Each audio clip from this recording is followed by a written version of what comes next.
이 개발 정말 확실한 겁니까? 확실 그 이상입니다. 선생님 같은 분께만 드리는 귀한 기회죠. 지금 결정하시면 누구보다 먼저 앞서가실 수 있습니다. 하지만 하루아침에 이렇게 큰 결정을 내리는 건 좀 걱정 마세요. 투자라기보단 선점입니다. 다른 분들도 많이 관심을 가지고 계시거든요. 내일 아침 서류만 정리하시면 몇 년 뒤엔 웃고 계실 겁니다. 너무 늦으시면 후회하실 수 있어요. 도움을 준 할머니 앞에 새끼들을 데려온 백구. 하지만 그날 밤 믿기 힘든 충격이 터졌습니다. 땅 문서가 사라지고 개발 브로커가 들이닥치며 가족의 비밀이 드러납니다. 결국 마을 전체를 뒤흔든 기막힌 반전 이야기 지금 시작합니다. 구독과 좋아요는 무료입니다. 복 받으실 거예요. 늦여름 오후 감나무 그늘 아래 평상에 앉은 윤자가 부채질을 하며 마당을 바라보고 있습니다. 75세 윤자의 얼굴에는 세월의 흔적이 깊게 새겨져 있지만 여전히 또렷한 눈빛이 살아 있습니다. 장독대 사이로 스며드는 오후 햇살이 마당을 따스하게 비춥니다. 쯧쯧, 요새 날씨가 참. 윤자가 혼잣말을 중얼거리며 부채를 접습니다. 집 안쪽 찬장 위에는 새마을 금고 달력이 걸려 있고 그 옆 서랍에는 빨간색 다이어리가 놓여 있습니다. 다이어리를 펼치면 양로원 입소 상담 예약 9월 15일이라는 메모가 적혀 있습니다. 윤자는 그 글씨를 보며 깊은 한숨을 내쉽니다. 마당 너머로 민호가 연미와 함께 걸어옵니다. 40세 민호의 어깨는 무겁게 처져 있고 38세 연미는 손에 서류 봉투를 들고 있습니다. 민호의 얼굴에는 피로와 걱정이 역력히 드러나 있습니다. 자영업으로 운영하던 작은 식당이 문을 닫은 지 벌써 반년이 넘었습니다. 카드빚은 눈덩이처럼 불어나고 이자만으로도 매달 큰 부담이 되고 있습니다. 어머니, 안녕하세요. 연미가 먼저 인사를 합니다. 윤자는 고개를 끄덕이며 대답합니다. 그래, 왔구나. 민호야, 얼굴이 또 까맸네. 민호는 어머니 앞에서 고개를 들지 못합니다. 지난 몇 달간 어머니께 걱정만 끼쳐드린 것이 마음에 무겁게 눌려 있습니다.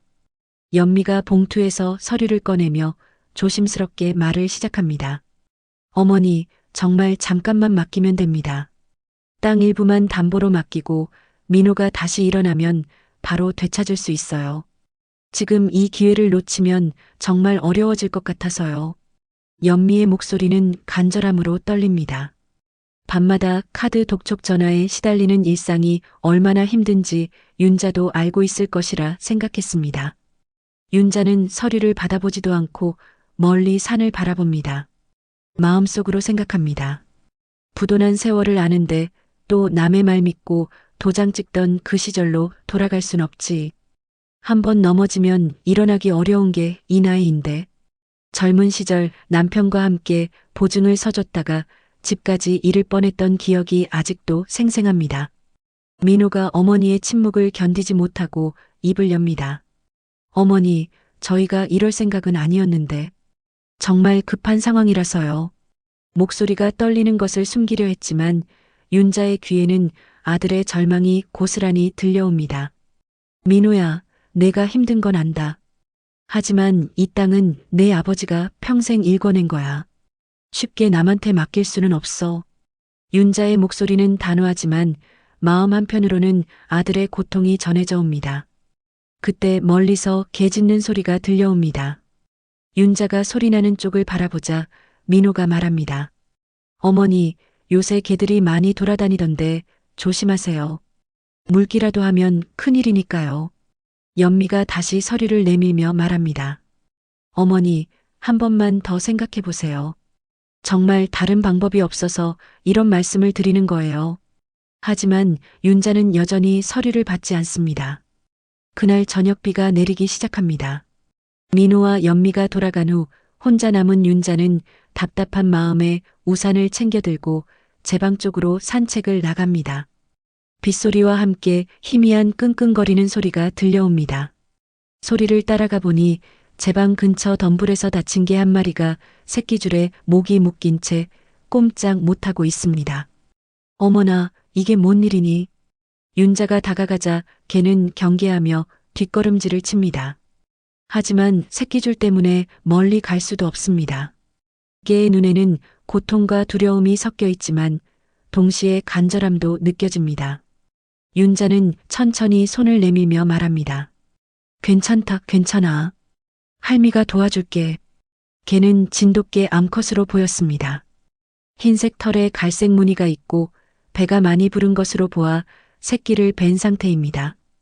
윤자는 집에서 가져온 작은 칼로 새끼줄을 끊어주고 물과 헝겊으로 개의 상처를 씻어줍니다. 아이고, 상처가 꽤 깊네. 누가 이렇게 묶어뒀을까? 윤자가 정성스럽게 상처를 닦아주자 개는 점차 경계를 늦춥니다.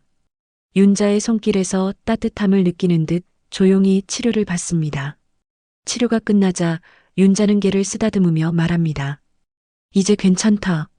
네가 나 살렸다 생각하고 가거라. 어디 가서 새끼들 안전하게 낳아라.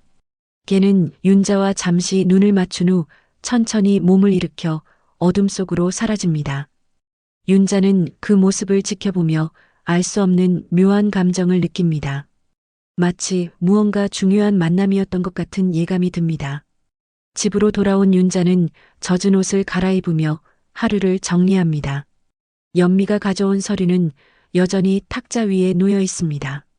윤자는 서류를 보며 다시 한번 깊은 생각에 잠깁니다. 수십 년을 이 땅에서 살아온 기억들이 주마등처럼 스쳐 지나갑니다. 남편과 함께 심었던 감나무, 민호가 어렸을 때 뛰어놀던 마당, 그리고 지금까지 지켜온 이 모든 것들이 마음속에서 무겁게 자리 잡고 있습니다. 며칠 뒤 아침 윤자가 마당에서 빨래를 널고 있을 때였습니다. 대문 쪽에서 낯익은 소리가 들려옵니다. 고개를 돌려보니 그날 밤 구해준 진돗개가 5마리의 작은 새끼들을 데리고 마당으로 들어오고 있었습니다. 새끼들은 아직 눈도 제대로 뜨지 못한 상태로 어미개 뒤를 아장아장 따라오고 있습니다. 어머나, 내가 애까지 데려왔니? 윤자가 놀라며 다가갑니다. 진돗개는 윤자를 보자 꼬리를 살짝 흔들며 새끼들을 윤자 앞으로 밀어냅니다. 마치 나더러 좀 맡아달라는 거냐라고 말하는 것 같습니다. 윤자는 무릎을 꿇고 새끼들을 살펴봅니다. 모두 건강해 보이지만 아직 젖을 떼지 못한 상태입니다. 윤자가 어미개를 바라보며 말합니다. 참, 너도 야무지다. 은혜를 갚을 줄 아는구나. 개는 윤자의 말을 알아듣는 듯 고개를 끄덕이며 새끼들 곁에 앉습니다. 윤자는 집안에서 헌 이불을 가져와 처마 밑에 깔아줍니다. 여기서 좀 쉬어라. 밥도 가져다 줄게. 그때 마침 이장이 지나가다가 윤자네 마당을 들여다봅니다. 윤자 씨, 이게 뭔 일이요? 개를 기르시나? 이장은 60대 중반의 건장한 남자로 마을 일에 관심이 많지만 때로는 간섭이 심하다는 평을 듣습니다. 아니요, 이장님. 며칠 전에 다친 개를 도와줬더니 새끼들을 데려온 거요. 윤자가 설명하자 이장이 고개를 젓습니다. 개가 은혜를 갚는다고? 애인 요새는 사람도 힘든 세상인데 개 걱정할 처지가 아니지. 빨리 내보내는 게 좋을 거요. 윤자는 이장의 말에 대답하지 않고 개들에게 밥그릇을 가져다 줍니다. 어미개는 조심스럽게 밥을 먹으며 새끼들을 지켜봅니다. 윤자는 그 모습을 보며 마음이 따뜻해집니다. 혼자 사는 집에 생명체들이 있으니 적적함이 많이 덜해집니다. 점심때가 되자 민호가 혼자 찾아옵니다. 어제보다 얼굴이 더욱 어두워 보입니다. 어머니, 개를 기르세요?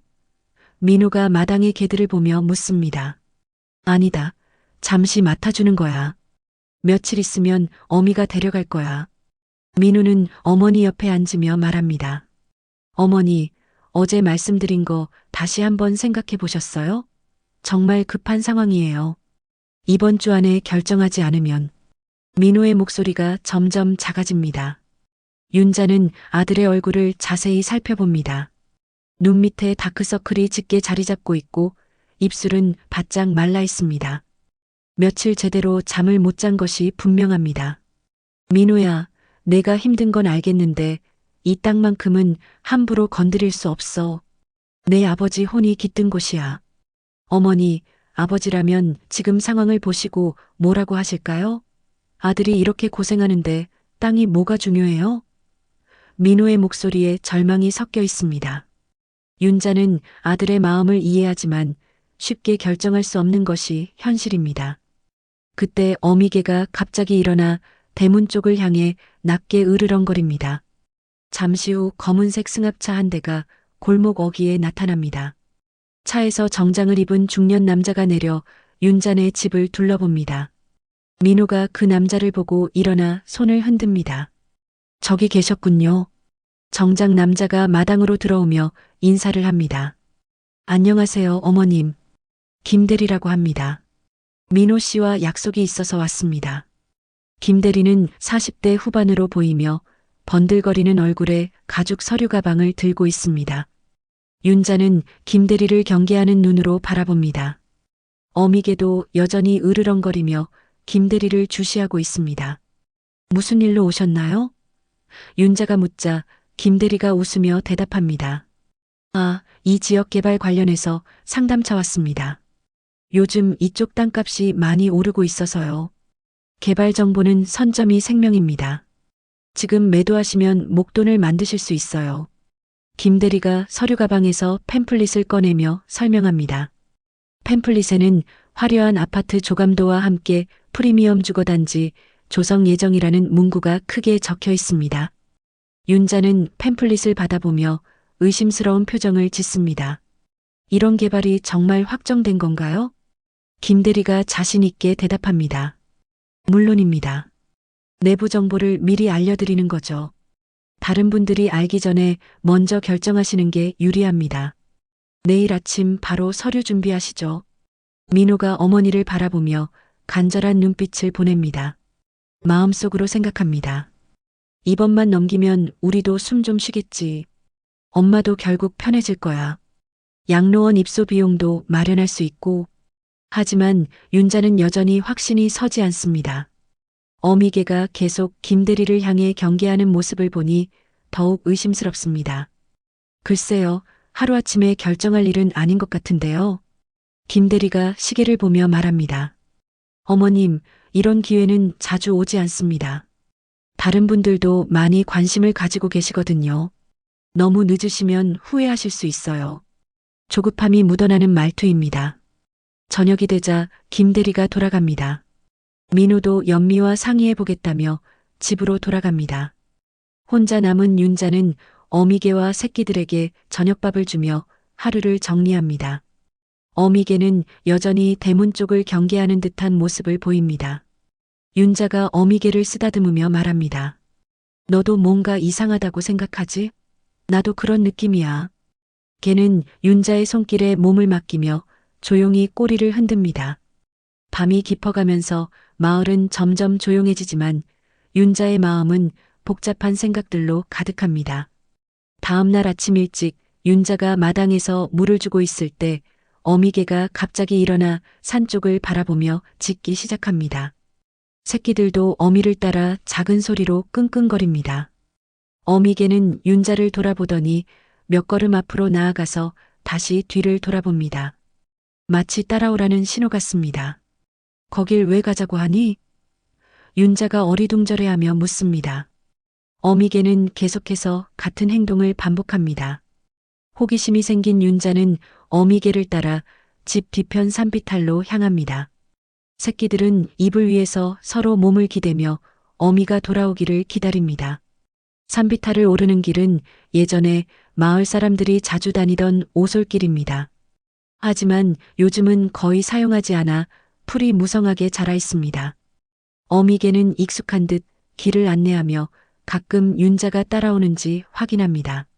10분 정도 오르자 작은 평지가 나타나고 그곳에 옛 약수터의 흔적이 보입니다. 여기가 그 약수터구나. 윤자가 숨을 고르며 주변을 둘러봅니다. 예전에는 마을 사람들이 물을 길러 자주 왔던 곳이지만 지금은 덤불과 잡초로 덮여 있습니다. 약수터 주변에는 시멘트 블록들과 깨진 타일 조각들이 흩어져 있습니다. 어미개가 약수터 한쪽 모서리를 코로 킁킁거리며 앞발로 땅을 파기 시작합니다. 그러더니 갑자기 뒤로 물러나며 윤자를 바라봅니다. 윤자가 그 자리에 다가가자 이상한 냄새가 코끝을 자극합니다. 기름 냄새와 함께 코를 찌르는 화학 냄새가 섞여 있습니다. 이 냄새가 뭐지? 윤자가 코를 찌푸리며 냄새 나는 곳을 자세히 살펴봅니다. 마음속으로 생각합니다. 이 냄새, 옛날 비닐하우스 농약 창고 옆에서 맡던 그거네. 분명히 뭔가 묻혀 있는 것 같은데. 땅을 조금 파보니 녹슨 깡통 조각이 나옵니다. 윤자가 깡통을 들어보자 진한 기름 냄새가 더욱 강하게 풍겨옵니다. 어미개는 계속해서 다른 곳들도 킁킁거리며 이상한 냄새가 나는 곳들을 윤자에게 알려줍니다. 이게 대체 뭔 일이야? 누가 여기에 이런 걸 묻었을까? 윤자가 의아해하며 주변을 더 살펴봅니다. 약수터 주변 여러 곳에서 비슷한 냄새가 나는 것으로 보아 상당한 양의 폐기물이 묻힌 것 같습니다. 1시간 정도 둘러본 후 윤자와 어미개는 집으로 돌아갑니다. 윤자의 마음은 복잡합니다. 약수터가 오염되어 있다면 마을 전체에 문제가 될 수 있습니다. 그리고 어제 온 김대리의 개발 이야기와도 무관하지 않을 것 같습니다. 집에 도착하자 연미가 민호와 함께 기다리고 있습니다. 연미는 손에 또 다른 서류를 들고 있고 민호는 어제보다 더욱 초조해 보입니다. 어머니, 어디 다녀오셨어요? 연미가 묻습니다. 산책 좀 했지. 무슨 일이야? 윤자가 대답하며 마당에 앉습니다.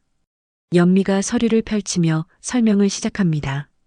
어머니, 어제 김대리님이 가져온 계약서 초안입니다. 조건을 자세히 보시면 생각보다 나쁘지 않아요. 서류에는 토지 임시 사용 계약서라는 제목이 적혀 있고 아래쪽에는 복잡한 조건들이 빼곡히 적혀 있습니다. 연미가 중요한 부분들을 손가락으로 가리키며 설명합니다. 여기 보세요. 3년 후에는 원상복구해서 돌려준다고 되어 있어요. 그리고 매년 임대료도 받을 수 있고요. 윤자는 서류를 받아 천천히 읽어봅니다. 하지만 법적 용어들이 많아서 정확한 의미를 파악하기 어렵습니다. 특히 조건들 사이사이에 있는 작은 글씨들이 신경 쓰입니다. 이 작은 글씨들은 뭐라고 적혀 있는 거야? 민호가 대신 대답합니다. 별로 중요한 건 아니에요, 어머니.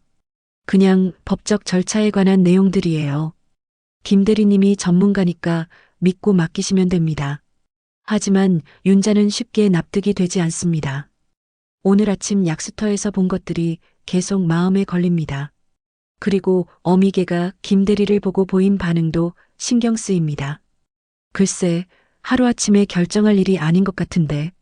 연미가 조급한 목소리로 말합니다. 어머니, 김 대리님이 오늘 중으로 답을 달라고 하셨어요. 내일부터는 다른 분들과 계약을 진행하신다고 하더라고요. 이 기회를 놓치면 정말 후회할 것 같아요. 민호도 거들어 말합니다. 어머니, 저희가 이런 말씀을 드리는 것도 정말 죄송하지만 더 이상 버틸 수가 없어요. 이자만으로도 매달 200만 원씩 나가는데 수입은 전혀 없고. 민호의 목소리가 떨립니다. 윤자는 아들과 며느리의 절박한 마음을 이해하지만 뭔가 석연치 않은 느낌을 지울 수 없습니다. 민호야, 연미야, 너희 마음은 알겠는데 내 도장은 쉽게 안 나간다. 내가 살아온 이 마당부터 지켜야지. 그때 어미개가 갑자기 일어나 집 주변을 빙빙 돌며 불안한 모습을 보입니다. 새끼들도 어미의 긴장을 감지하고 작게 끙끙거립니다. 윤자가 어미개를 달래려 하는데 멀리서 자동차 소리가 들려옵니다. 김대리의 검은 승합차가 다시 골목으로 들어옵니다. 이번에는 혼자가 아니라 또 다른 정장 차림의 남자와 함께 왔습니다. 두 사람이 차에서 내려 윤자네 마당으로 걸어옵니다. 안녕하세요, 어머님. 어제 말씀드린 대로 오늘 계약을 마무리하러 왔습니다. 김대리가 웃으며 인사합니다. 함께 온 남자는 박 과장이라고 자신을 소개하며 더욱 두꺼운 서류 뭉치를 들고 있습니다. 어미개는 두 남자를 보자 더욱 경계하며 으르렁거립니다. 새끼들마저 불안해하며 이불 구석으로 몰려듭니다. 윤자는 개들의 반응을 보며 더욱 의심스러워집니다. 박 과장이 말합니다. 어머님, 시간이 많지 않습니다. 다른 지역 분들도 많이 관심을 보이고 계시거든요. 오늘 계약을 마치시면 계약금을 바로 지급해 드릴 수 있습니다. 윤자는 두 남자를 번갈아 보며 단호하게 말합니다. 아직 결정하지 못했습니다. 좀 더 생각할 시간이 필요해요. 민호와 연미의 얼굴이 급히 어두워집니다. 하지만 윤자의 마음은 이미 정해진 상태입니다. 뭔가 석연치 않은 이 상황에서 성급하게 결정할 수는 없습니다. 그날 오후 윤자는 마음을 정하고 이장을 찾아갑니다. 마을회관에서 서류 정리를 하고 있던 이장은 윤자가 들어오자 반갑게 맞이합니다. 윤자 씨, 무슨 일로 오셨어요? 이장님, 중요한 이야기가 있어서 왔어요. 윤자가 의자에 앉으며 진지한 표정을 짓습니다. 오늘 아침에 옛 약수터에 가봤는데 이상한 냄새가 나더라고요. 뭔가 화학물질 같은 게 묻힌 것 같아요. 이장이 고개를 갸웃하며 묻습니다. 약수터요? 거기 폐쇄된 지가 언제인데. 그런데 화학물질이라니 그게 무슨 소리예요? 이장의 반응은 다소 미적지근합니다. 마을에 큰 문제가 생기는 것을 원하지 않는 눈치입니다. 직접 가서 보세요. 분명히 뭔가 잘못되어 있어요.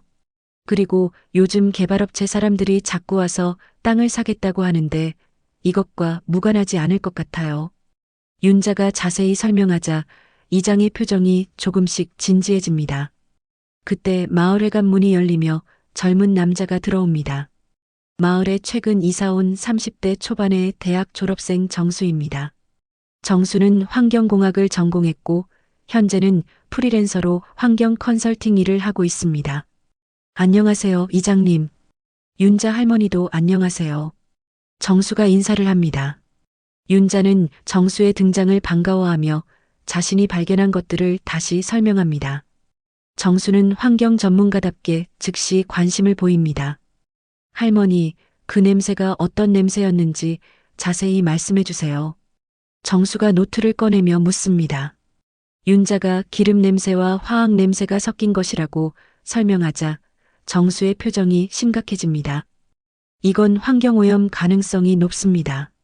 특히 약수터라면 지하수 오염으로 이어질 수 있어서 매우 위험해요. 정수가 이장을 바라보며 말합니다. 이장님, 즉시 군청 환경과에 신고해야 할 것 같습니다. 이장이 난색을 표합니다. 아이고, 그렇게 큰 일로 만들 필요가 있나? 괜히 마을에 소문이라도 나면 땅값만 떨어질 텐데. 하지만 정수는 단호합니다. 이장님, 환경오염은 시간이 지날수록 더 심각해집니다. 지금 신고하지 않으면 나중에 더 큰 문제가 될 수 있어요. 정수는 휴대폰을 꺼내며 말합니다. 제가 직접 촬영해서 군청에 신고하겠습니다. 할머니, 지금 그곳에 가볼 수 있을까요? 윤자가 고개를 끄덕이자 정수는 카메라와 간이 측정 도구들을 챙깁니다. 30분 후 윤자와 정수는 약수터에 도착합니다. 정수는 전문적인 장비로 토양과 공기를 측정하기 시작합니다. 측정 결과 여러 지점에서 기준치를 초과하는 화학물질이 검출됩니다. 이것 보세요, 할머니. 벤젠과 톨루엔 수치가 기준치의 3배가 넘습니다. 정수는 휴대폰으로 현장을 상세히 촬영하고 측정 데이터와 함께 군청 환경과에 즉시 신고합니다.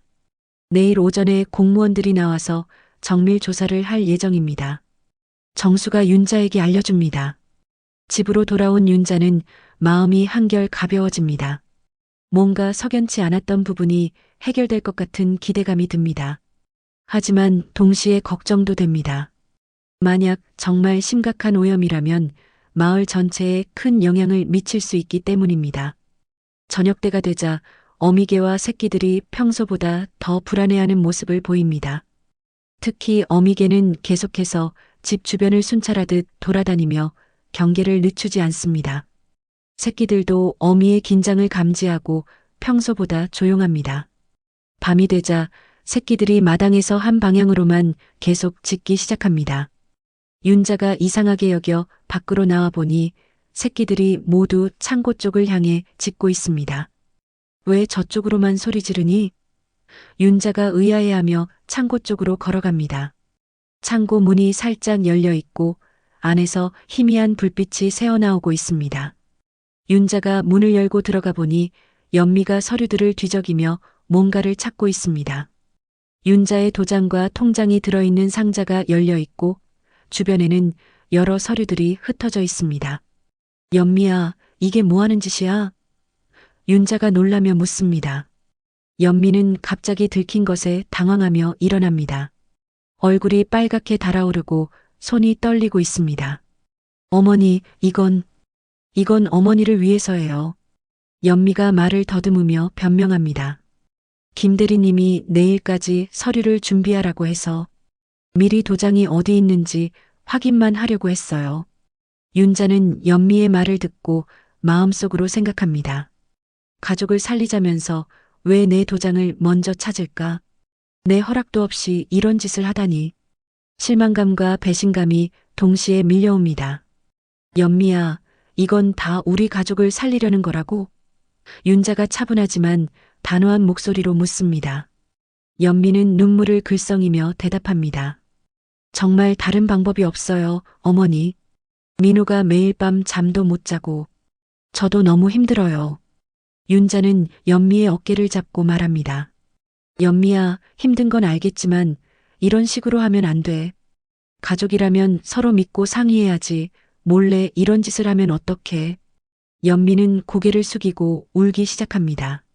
그때 민호가 창고로 들어옵니다.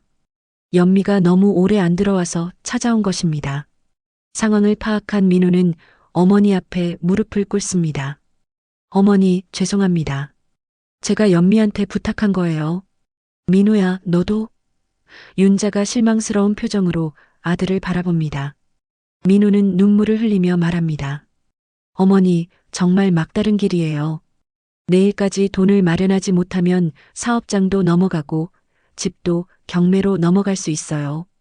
윤자는 아들과 며느리의 절박한 상황을 이해하지만 동시에 배신감도 큽니다.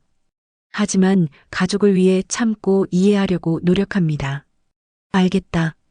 하지만 이제부터는 이런 식으로 하지 마라. 뭔 일이든 나와 상의하고 해라. 그때 윤자의 휴대폰이 울립니다. 정수에게서 온 전화입니다. 할머니, 큰일이에요.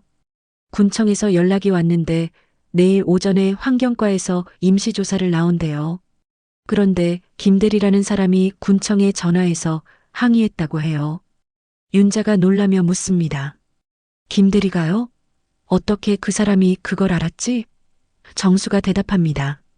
아마 누군가 알려준 것 같아요. 아무튼 내일 조사는 예정대로 진행된다고 하니까 걱정하지 마세요. 전화를 끄는 윤자는 민호와 연미를 바라보며 말합니다. 내일 환경과에서 약수터 조사를 나온다고 해. 그러면 그 김대리가 말하는 개발이 정말 가능한 건지 알 수 있을 거야.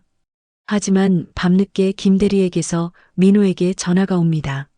내일 오전 전임양도 서류를 끝내면 됩니다. 환경조사 같은 건 신경 쓰지 마세요. 우리가 다 처리할 수 있으니까요. 김대리의 목소리에는 조급함이 묻어납니다. 민호는 어머니께 김대리의 말을 전하며 다시 한번 부탁합니다. 어머니, 마지막으로 한 번만 더 생각해 보세요. 정말 이번이 기회일 수도 있어요. 하지만 윤자의 마음은 이미 정해져 있습니다. 뭔가 수상한 이 상황에서 성급하게 결정할 수는 없습니다. 새벽 4시경 윤자는 탁탁거리는 소리에 잠에서 깨어납니다. 처음에는 빗소리인 줄 알았지만 점점 더 큰 소리가 나면서 뭔가 이상함을 느낍니다. 창문을 통해 밖을 내다보니 창고 쪽에서 희미한 불빛이 깜빡거리고 있습니다. 저게 뭐지? 윤자가 급히 옷을 걸치고 밖으로 나갑니다. 어미개와 새끼들도 이미 깨어 있었고 모두 창고 쪽을 향해 불안하게 짖고 있습니다. 윤자가 창고에 가까이 갈수록 타는 냄새가 점점 진해집니다. 창고 문을 열자 안에서 스파크가 튀면서 작은 불길이 올라오고 있습니다. 전선 합선으로 보입니다. 창고 한쪽 벽면에 설치된 오래된 전기 배선에서 불꽃이 튀고 주변의 종이 상자들에 불이 옮겨붙기 시작합니다. 어머나 불이야. 윤자가 소리를 지르며 급히 호스를 가져오려 합니다. 하지만 몇 걸음 뛰지 못하고 격렬한 기침이 쏟아집니다. 연기를 마신 탓에 숨이 막혀옵니다. 75세의 몸으로는 이런 응급 상황에 빠르게 대처하기 어렵습니다. 그때 어미개가 윤자에게 달려와 옷자락을 물고 창고에서 멀리 끌어냅니다. 동시에 새끼들은 도망치지 않고 오히려 불길 쪽을 향해 더욱 크게 짖기 시작합니다. 마치 마을 사람들을 깨우려는 것처럼 말입니다. 개들의 짖는 소리와 윤자의 외침을 듣고 이웃집에서 사람들이 하나둘 나와보기 시작합니다. 가장 먼저 달려온 것은 연미였습니다. 연미는 윤자를 부축하며 울먹이는 목소리로 말합니다. 어머니, 괜찮으세요? 다치신 데는 없으세요? 연미의 얼굴에는 진심 어린 걱정이 가득합니다. 윤자는 연미의 손을 잡으며 기침을 계속합니다. 괜찮다, 괜찮아. 그런데 창고가. 곧이어 민호와 마을 사람들이 도착해서 함께 불을 끕니다. 다행히 불은 창고 한쪽 벽면만 태우고 진화되었지만 창고 안의 물건들은 상당 부분 손상을 입었습니다. 특히 윤자의 오래된 서류들과 앨범들이 물에 젖거나 그을렸습니다. 불이 꺼진 후 연미는 윤자 곁에 앉아 진심으로 사과합니다. 어머니, 정말 죄송해요. 어제 창고에서 그런 짓을 한 제가 잘못이에요. 브로커가 개발하면 양로원 입소 비용까지 해결해 준다고 해서 제 욕심이었어요. 연미의 목소리는 떨리고 있습니다. 민호가 매일 밤 술만 마시고 카드 회사에서 독촉 전화만 오고 저도 어떻게 해야 할지 몰라서 그랬어요.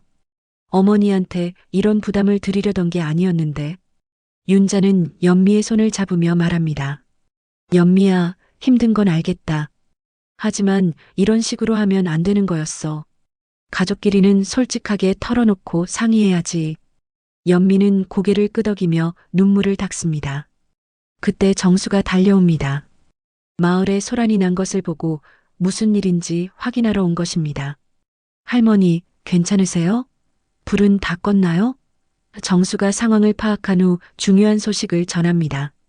할머니, 어제 신고한 것에 대해 군청에서 연락이 왔어요. 약수터 주변에서 불법 매립된 농약통이 발견되었다고 합니다. 그래서 이 지역 개발 검토가 전면 중단되었어요. 정수의 말에 윤자는 놀라면서도 안도감을 느낍니다. 그럼 김 대리가 말한 개발이 거짓말이었다는 뜻이네요? 윤자가 묻자 정수가 고개를 끄덕입니다. 네, 맞습니다. 환경오염 지역으로 분류되면 최소 5년 이상은 개발이 불가능해요. 아마 김 대리는 이 사실을 알고도 속이려 했던 것 같습니다. 민호는 이 말을 듣고 절망에 빠집니다. 마지막 희망이었던 땅 거래가 불가능해진 것입니다. 그때 민호의 휴대폰이 울립니다. 김 대리에게서 온 전화입니다. 민호 씨, 계약은 어떻게 되었습니까? 오늘 중으로 서류를 마무리해야 한다고 했잖아요. 김 대리의 목소리는 다급합니다. 민호가 약수터 오염 사실을 말하자 김 대리는 잠시 침묵합니다. 그러더니 협박조로 말합니다. 민호 씨, 계약을 어기면 위약금이 있다는 거 알고 계시죠? 그리고 제가 이 동네 사업가들과 연결이 많아서 민호 씨 사업장 소문을 어떻게 낼지도 모르는 일이고요. 민호는 전화를 끊고 절망적인 표정을 짓습니다. 마음속으로 생각합니다. 끝났구나. 개발도 안 되고 브로커한테는 협박당하고 엄마 얼굴을 어찌 보지. 지난 몇 달간 쌓인 스트레스와 절망감이 한꺼번에 몰려옵니다. 윤자는 아들의 표정을 보고 마음이 아픕니다. 하지만 동시에 자신의 직감이 옳았다는 것을 확신하게 됩니다. 만약 성급하게 계약을 했다면 더 큰 피해를 입었을 것입니다. 오후가 되자 군청 환경과 직원들이 현장 조사를 위해 마을에 옵니다. 약수터 주변을 정밀 조사한 결과 10년 전쯤 불법으로 매립된 농약 드럼통들이 발견됩니다. 드럼통들은 부식되어 내용물이 토양과 지하수를 오염시키고 있었습니다. 환경과 담당자가 윤자에게 말합니다. 할머니께서 신고해 주신 덕분에 큰 환경재해를 막을 수 있었습니다. 이 정도 오염이면 마을 전체 지하수가 오염될 뻔했어요. 정말 다행입니다. 그날 저녁 가족들이 함께 앉아 앞으로의 일을 논의합니다.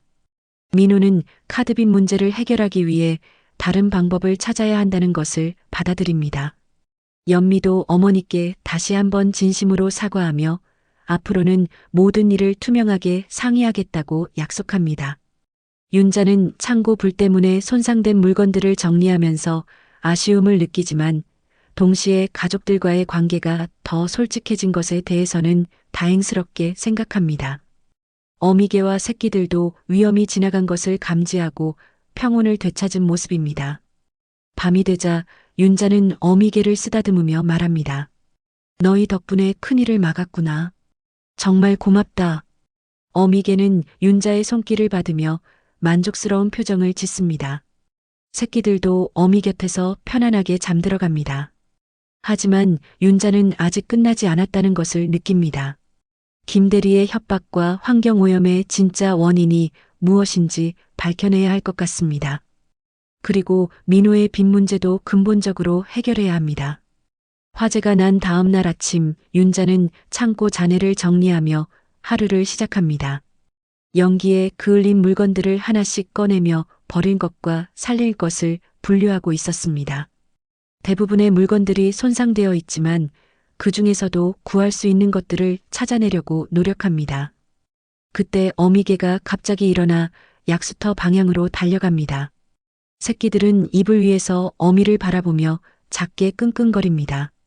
윤자는 어미개의 행동이 이상해서 뒤따라갑니다. 또 뭔 일이야? 거기에 뭐가 있는 거니? 약수터에 도착한 어미개는 어제와는 다른 곳을 파기 시작합니다. 군청 직원들이 조사를 마친 후 현장은 정리되었지만 어미개는 여전히 뭔가를 찾고 있는 것 같습니다. 약수터 한쪽 모서리, 큰 돌 밑을 계속 파헤칩니다. 거기에 뭐가 있다고 그러니? 윤자가 호기심을 갖고 어미개를 도와 돌을 옮겨봅니다. 돌 밑에서 낡은 양철 상자가 하나 나옵니다. 상자는 녹이 슬어 있지만 아직 단단한 상태입니다. 윤자가 상자를 열어보니 안에는 여러 가지 물건들이 들어 있습니다. 첫 번째로 눈에 띄는 것은 윤자 남편의 자필 편지입니다. 2001년이라고 적힌 날짜와 함께 윤자의 이름이 적혀 있습니다. 윤자는 손이 떨리며 편지를 펼쳐봅니다. 남편의 익숙한 글씨체가 나타납니다. 윤자야, 내가 먼저 가면 너라도 이 땅에서 사람 냄새 맡고 살길 바란다. 이 약수터는 우리 마을의 생명줄이었다.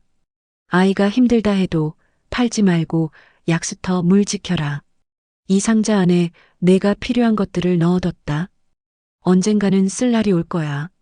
윤자의 눈가가 젖어옵니다. 남편이 세상을 떠난 지 벌써 20년이 넘었지만 마치 어제 쓴 편지처럼 생생합니다. 마음속으로 생각합니다. 영감, 내가 남겨둔 말이 내 등을 또 밀어주네. 정말 당신은 미리 다 알고 있었구나. 두 번째로 나온 것은 새마을 금고 적금 통장입니다. 윤자도 몰랐던 비밀 계좌였습니다. 통장을 펼쳐보니 만기 자동이체로 설정되어 있어서 20년 동안 계속 쌓여온 소액이 제법 큰 돈이 되어 있습니다. 원금과 이자를 합쳐 2천만 원 가까운 돈이 모여 있습니다. 세 번째는 토지 사용에 관한 각서입니다. 배우자 윤자 생전에는 처분 불가라는 문구가 선명하게 적혀 있고 남편의 도장과 함께 이장의 아버지 도장도 찍혀 있습니다. 이는 법적 효력이 있는 문서로 보입니다. 윤자는 이 모든 것들을 보며 남편의 깊은 배려를 느낍니다. 남편은 자신이 세상을 떠난 후에도 윤자가 어려움에 처할 것을 예상하고 미리 준비해 둔 것입니다. 특히 땅을 함부로 처분하지 못하도록 법적 장치까지 마련해 둔 것을 보면 이런 상황이 올 것을 예견했던 것 같습니다. 집으로 돌아가는 길에 민호를 만납니다. 민호는 어머니가 상자를 들고 오는 것을 보고 궁금해합니다. 어머니, 그게 뭐예요? 윤자가 상자 안의 내용물들을 보여주자 민호의 얼굴이 점점 놀라움으로 변합니다. 아버지가 이런 걸 준비해 두셨다고요?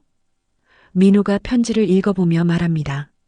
특히 토지 처분 금지각서를 보고는 더욱 놀랍니다. 이럼 제가 아무리 어려워도 어머니 땅을 함부로 건드릴 수 없겠네요. 윤자는 아들을 바라보며 말합니다. 민호야, 내 아버지는 이런 날이 올 줄 알고 계셨나 보다. 우리가 힘들어도 이 땅만큼은 지켜야 한다고 하셨어. 민호는 아버지의 편지를 다시 읽어보며 깊은 생각에 잠깁니다. 그때 연미가 나타납니다. 연미도 상자 안의 내용물들을 보고 놀랍니다. 특히 적금 통장을 보고는 안도의 표정을 짓습니다. 어머니, 이 돈이면 당장의 급한 불은 끌 수 있을 것 같아요. 하지만 윤자는 신중한 표정을 짓습니다. 이 돈은 내 아버지가 정말 급할 때 쓰라고 남겨둔 거야. 함부로 쓸 수는 없어. 민호도 어머니의 말에 동의합니다. 맞아요, 어머니. 이건 아버지의 마지막 선물이에요. 소중히 간직해야죠. 오후가 되자 민호는 어머니 앞에 무릎을 꿇습니다. 지난 몇 달간 자신의 행동을 깊이 반성한 결과입니다. 어머니, 정말 죄송합니다. 제가 너무 성급했어요. 아버지 말씀을 제대로 듣지 못했고 어머니를 믿지 못했어요. 민호야, 일어나라. 내가 힘든 건 나도 안다. 윤자가 아들을 일으켜 세우며 말합니다. 하지만 이제부터는 달라져야 해. 술 그만 마시고 제대로 치료도 받고 차근차근 다시 시작해보자. 민호가 고개를 끄덕이며 대답합니다. 네, 어머니. 나 치료도 받을게요. 알코올 상담도 받고 금융 상담도 받아서 빚 정리를 제대로 해볼게요. 다시 시작해볼게요. 김대리와의 계약은 완전히 파기하겠어요. 연미도 함께 말합니다. 어머니, 저도 간병사 교육을 받아볼까 해요. 요양원이나 병원에서 일할 수 있다면 가게에 도움이 될 것 같아서요. 그리고 앞으로는 모든 일을 어머니와 상의하겠어요. 저녁 때가 되자 정수가 찾아옵니다. 군청에서 추가 소식이 있다며 온 것입니다. 할머니, 좋은 소식이 있어요. 약수터 정화 사업이 군청 예산으로 진행되기로 했어요. 그리고 불법 매립 책임자들도 조사가 시작되었고요. 정수가 자세한 설명을 해줍니다. 약수터 주변 농약통 매립은 10년 전 외지에서 온 비닐하우스 업체가 한 짓으로 밝혀졌어요. 당시 할아버지께서 반대하셨다고 하는데 그때 업체가 몰래 묻었던 거라고 해요. 윤자는 이 말을 듣고 모든 퍼즐이 맞춰지는 느낌을 받습니다. 남편이 왜 그렇게 약수터를 지키라고 했는지, 왜 토지 처분을 금지하는 각서까지 남겨뒀는지 이제 이해가 됩니다. 남편은 이미 그때부터 이런 일이 일어날 것을 예상하고 있었던 것입니다. 밤이 되자 어미개와 새끼들이 윤자 주변으로 모여듭니다. 어미개는 오늘 상자를 찾아낸 것에 대해 뿌듯해하는 표정을 짓습니다. 윤자는 어미개를 쓰다듬으며 말합니다. 내가 길을 알려줘서 찾을 수 있었구나. 정말 고맙다. 새끼들도 어미 곁에서 평화롭게 잠들어갑니다. 윤자는 남편의 편지를 다시 읽어보며 앞으로의 일들을 생각해 봅니다. 비록 어려운 상황이지만 이제 희망이 보입니다. 가족들이 진심으로 반성하고 새롭게 시작하려고 하고 남편이 남긴 유산도 있고 무엇보다 이 땅과 약수터를 지킬 수 있게 되었습니다. 윤자는 마당을 바라보며 마음속으로 남편에게 말합니다. 영감, 당신 말이 맞았어요. 끝까지 지켜야 할 것들이 있었네요. 이제 안심하고 지켜볼 수 있을 거예요. 감나무 잎사귀들이 바람에 살랑거리며 마치 남편이 대답하는 것 같습니다. 다음 날 아침 일찍 윤자는 어미개와 함께 산책을 나갑니다. 어제 발견한 남편의 유산 덕분에 마음이 한결 가벼워졌지만 여전히 김대리 문제는 해결되지 않은 상태입니다. 약수터 쪽으로 걸어가는 길에 검은 승합차 여러 대가 마을 입구에 서 있는 것을 발견합니다. 저것들이 또 왔구나. 윤자가 중얼거리며 어미개와 함께 집으로 돌아갑니다. 얼마 지나지 않아 김대리가 이번에는 여러 명의 사람들과 함께 윤자네 마당으로 들어옵니다. 정장을 입은 남자들과 작업복을 입은 사람들까지 총 6명 정도가 함께 온 것입니다. 어머님, 안녕하세요. 김대리가 인사를 하지만 목소리에는 어제와 다른 강압적인 분위기가 느껴집니다. 어제 약속한 계약건이 아직 해결되지 않았다고 해서 직접 왔습니다. 윤자는 단호하게 대답합니다. 이미 말씀드렸지만 그 계약은 할 수 없습니다. 약수터가 오염되어 있어서 개발이 불가능하다고 군청에서도 확인했잖아요. 어미개가 김대리 일행을 보고 낮게 으르렁거리기 시작합니다. 그때 김대리와 함께 온박 과장이라는 남자가 나서며 말합니다. 어머님, 환경조사 같은 건 우리가 다 처리할 수 있습니다. 돈만 있으면 어떤 문제든 해결되는 법이에요. 계약금을 2배로 올려드릴 테니 오늘 계약을 마무리하시죠. 하지만 그때 마을 입구에서 또 다른 차들이 들어옵니다.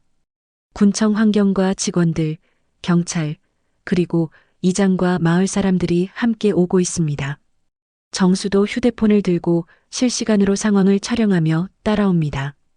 군청 환경과 담당자가 김대리 일행에게 다가가며 공식적으로 통보합니다. 이 지역은 환경오염으로 인해 개발 행위가 즉시 중지되었습니다. 불법 매립 흔적이 확인되어 향후 최소 5년간은 어떤 개발도 불가능합니다. 김대리가 당황하며 반박합니다. 그런 서류들이 가짜 아닙니까? 우리가 확인한 바로는 이 지역에 아무 문제가 없는데요. 하지만 환경과 담당자는 정식 조사 결과 문서를 보여주며 설명합니다. 이장이 나서며 말합니다. 김대리 씨, 각서 원본과 통장, 편지까지 다 나왔어요. 이 땅의 소유주가 생전에 처분을 금지한다는 법적 문서도 있고요. 그리고 무엇보다 이장이 잠시 멈춘 후 중요한 사실을 밝힙니다. 10년 전 불법 매립을 지시한 사람이 바로 김대리와 결탁한 외지 비닐하우스 업자라는 사실이 확인되었어요.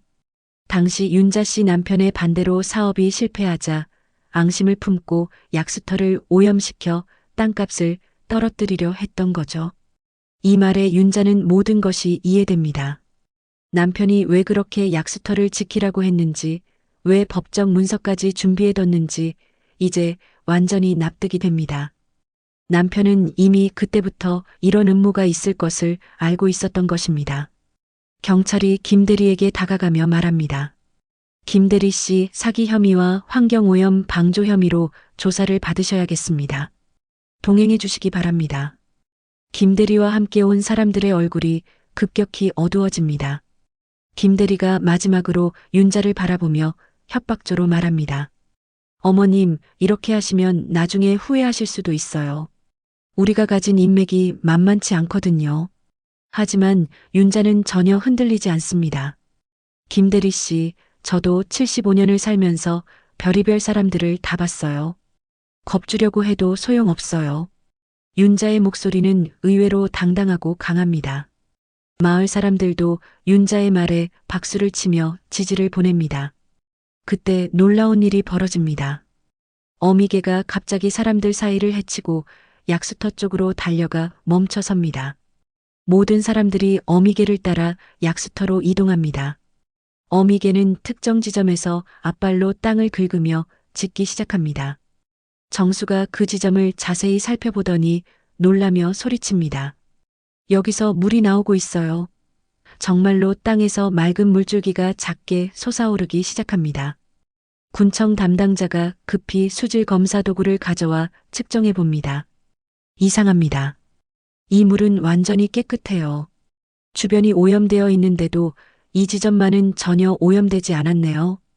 담당자가 놀라며 말합니다. 점점 더 많은 물이 솟아오르기 시작하고 물줄기는 점점 굵어집니다. 마을 사람들이 하나둘 모여들어 신기한 듯 바라봅니다. 이장이 감탄하며 말합니다. 어휴, 보소. 정말 물이 나온다. 30년 만에 다시 약수터가 살아났구나.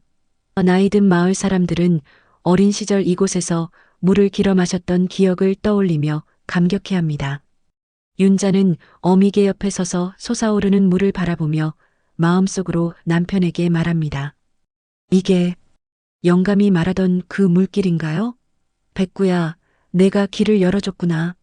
정말 신기한 일이야. 어미개는 윤자를 올려다보며 꼬리를 살랑거립니다.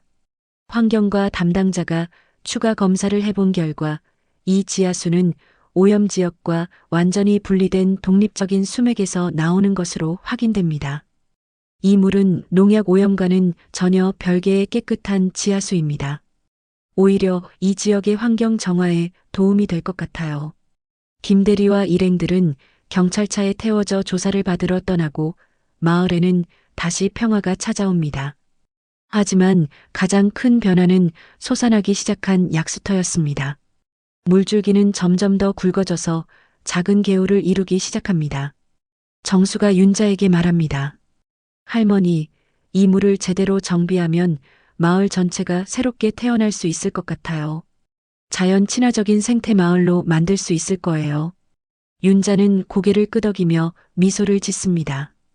저녁이 되자 민호와 연미가 찾아옵니다. 오늘 하루 동안 벌어진 일들을 듣고 놀라면서도 안도의 표정을 짓습니다. 어머니, 정말 다행이에요. 김대리 때문에 얼마나 걱정했는지 몰라요. 연미가 말합니다. 민호도 말합니다. 어머니 말씀이 옳았어요. 성급하게 결정하지 않은 게 정말 다행이에요.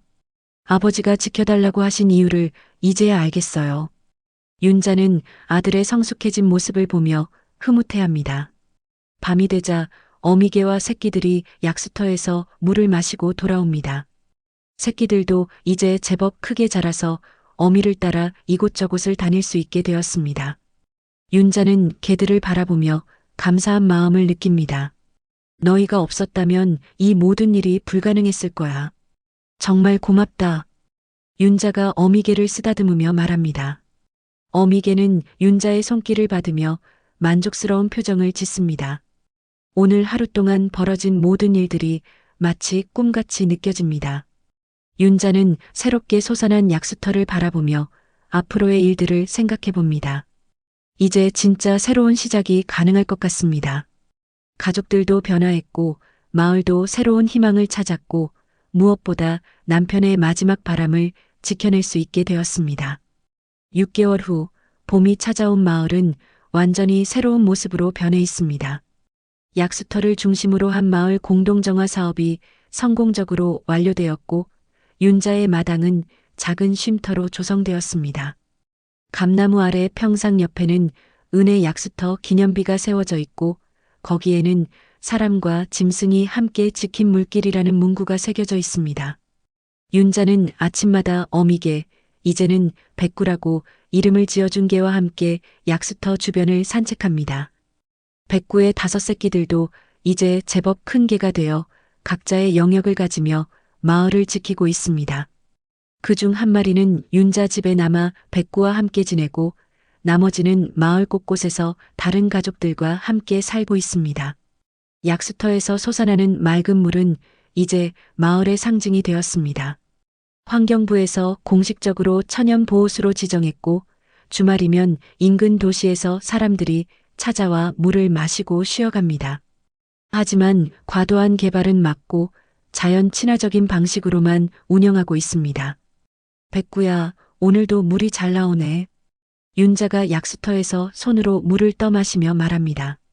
물맛은 어린 시절 기억하던 그 맛 그대로입니다. 달콤하고 시원한 약수 맛이 입안 가득 퍼집니다. 백구도 윤자 옆에서 물을 마시며 만족스러운 표정을 짓습니다. 마을로 돌아가는 길에 민우를 만납니다. 민우는 6개월 전과는 완전히 다른 사람이 되어 있습니다. 금주를 성공했고 금융 상담을 통해 부채 조정도 받았습니다. 현재는 마을에서 운영하는 은혜 약수터 관리사무소에서 일하며 방문객들을 안내하는 일을 하고 있습니다. 어머니, 오늘도 약수터 다녀오셨어요? 민호가 밝은 표정으로 묻습니다. 얼굴에는 건강한 혈색이 돌고 눈빛도 맑아졌습니다. 오늘 서울에서 방문객들이 많이 온다고 해서 미리 준비하고 있어요. 윤자는 아들의 변화된 모습을 보며 뿌듯해합니다. 그래, 민호야. 내가 이렇게 달라지니까 보기 좋다. 내 아버지도 안심하실 거야. 민호는 어머니의 말에 고개를 끄덕이며 미소를 짓습니다. 어머니 덕분이에요. 어머니가 끝까지 참고 기다려주신 덕분에 저도 정신을 차릴 수 있었어요. 이제는 술도 안 마시고 매일 운동도 하고 정말 건강해졌어요. 민호의 목소리에는 자신감이 넘칩니다. 집에 도착하자 연미가 점심 준비를 하고 있습니다. 연미는 간병사 교육을 마치고 자격증을 취득한 후 현재는 인근 요양원에서 일하고 있습니다. 동시에 주말에는 약수터를 찾는 어르신들을 위한 건강 상담도 해주고 있어서 마을에서 인기가 높습니다. 어머니, 점심 드세요. 연미가 상을 차리며 말합니다. 오늘 요양원에서 어르신들이 어머니 안부를 많이 물어보시더라고요. 다들 어머니 덕분에 마을이 유명해졌다고 자랑스러워 하세요. 윤자는 연미의 말을 들으며 흐뭇해합니다. 연미야, 너도 참 달라졌구나. 예전보다 훨씬 밝아졌어. 연미는 부끄러운 듯 웃으며 대답합니다. 일을 하니까 자신감도 생기고 어머니께도 당당해진 것 같아요.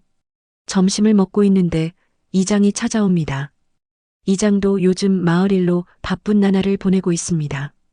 약수터 관리와 방문객 안내, 그리고 마을 환경 보전 사업 등으로 할 일이 산더미 같습니다.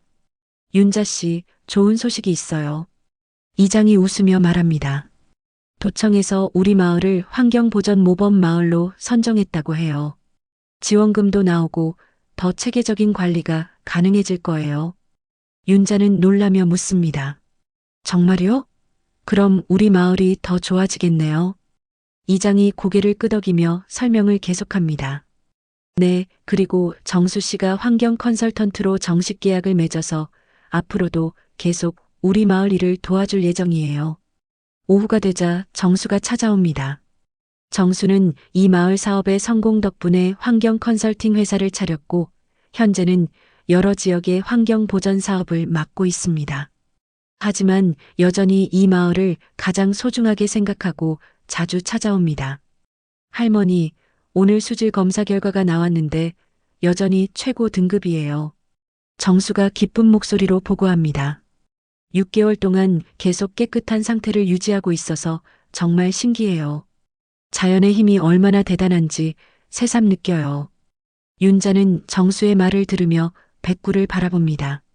백구는 마당 한쪽에서 새끼 한 마리와 함께 햇볕을 쬐며 쉬고 있습니다. 정수야, 모든 게 다 백구 덕분이야. 백구가 없었다면 이 모든 일이 불가능했을 거야. 저녁 때가 되자 마을 사람들이 하나둘 모여들기 시작합니다. 매주 토요일 저녁에는 약수터 앞에서 작은 모임을 갖는 것이 마을의 새로운 전통이 되었습니다. 어르신들은 옛 이야기를 나누고 젊은 사람들은 마을 발전 방안을 토의합니다. 윤자도 백구와 함께 모임에 참석합니다. 마을 사람들은 윤자를 보면 항상 반갑게 맞이합니다. 윤자가 없었다면 지금의 마을도 없었을 것이라는 것을 모두가 알고 있기 때문입니다. 윤자 할머니 덕분에 우리 마을이 이렇게 유명해졌어요. 한 젊은 엄마가 말합니다. 아이들도 환경의 소중함을 배우고 어르신들도 건강해지고 정말 좋아졌어요. 이장이 마이크를 잡고 말합니다. 이제 이 마을도 물길처럼 다시 흐르고 있습니다. 모든 분들이 함께 노력해 주신 덕분이에요. 특히 윤자 씨와 백구에게 감사드립니다. 마을 사람들이 박수를 치자 백구도 꼬리를 흔들며 기뻐합니다. 백구의 새끼들도 여기저기서 짖으며 화답합니다. 마을 전체가 하나가 된 느낌입니다. 모임이 끝나고 집으로 돌아가는 길에 윤자는 하늘을 올려다봅니다. 별들이 반짝이고 있고 어디선가 장터 꽹과리 소리가 희미하게 들려옵니다. 골목 스피커에서는 옛 트로트가 흘러나오고 장독대 사이로는 달빛이 스며들고 있습니다. 집에 도착해서 윤자는 감나무 아래 평상에 앉습니다. 백구와 새끼 한 마리가 옆에 앉아 함께 밤 공기를 마십니다. 6개월 전을 생각하면 꿈만 같습니다. 그때는 모든 것이 막막했는데 지금은 희망으로 가득합니다. 윤자는 마음속으로 남편에게 말합니다. 영감, 당신 말씀이 맞았어요. 끝까지 지켜야 할 것들이 있었어요. 이제 우리 가족도 마을도 모두 새롭게 시작했어요. 안심하고 지켜보세요. 백구가 윤자의 손을 핥으며 위로하는 듯합니다. 윤자는 백구를 쓰다듬으며 말합니다. 너희 덕에 내가 또 살아났다. 정말 고맙다. 앞으로도 잘 부탁해. 그때 백구의 새끼 중 막내가 약수터에서 물을 마시고 돌아와 윤자를 올려다봅니다. 윤자는 새끼를 안아들고 미소를 짓습니다. 새끼의 눈에는 호기심과 순수함이 가득합니다. 윤자는 내레이션 하듯 조용히 말합니다. 사람은 도움을 받으면 고마움을 잊기 쉽습니다. 하지만 걔는 잊지 않더라고요. 우리가 잊지 않으면 기적은 생각보다 자주 온답니다. 마지막으로 윤자는 약수터 쪽을 바라봅니다. 달빛 아래서 물이 조용히 흐르고 있고 그 소리가 마을 전체를 감싸고 있습니다. 이 물소리는 과거와 현재 그리고 미래를 이어주는 생명의 소리입니다. 백구 새끼 한 마리가 약수터 물을 핥고 윤자를 돌아봅니다. 윤자가 새끼를 보며 따뜻하게 미소를 짓습니다. 이 미소 속에는 지난 6개월 동안의 모든 고생과 기쁨, 그리고 앞으로의 희망이 모두 담겨 있습니다. 감나무 잎사귀들이 밤바람에 살랑거리며 작은 소리를 냅니다. 마치 모든 것이 잘 되었다고 말하는 것 같습니다. 윤자는 평상에 누워 별을 바라보며 평온한 잠에 빠져듭니다. 백구와 새끼들도 윤자 곁에서 함께 잠들어갑니다. 이렇게 감나무 그늘 아래의 이야기는 희망과 감사로 마무리됩니다.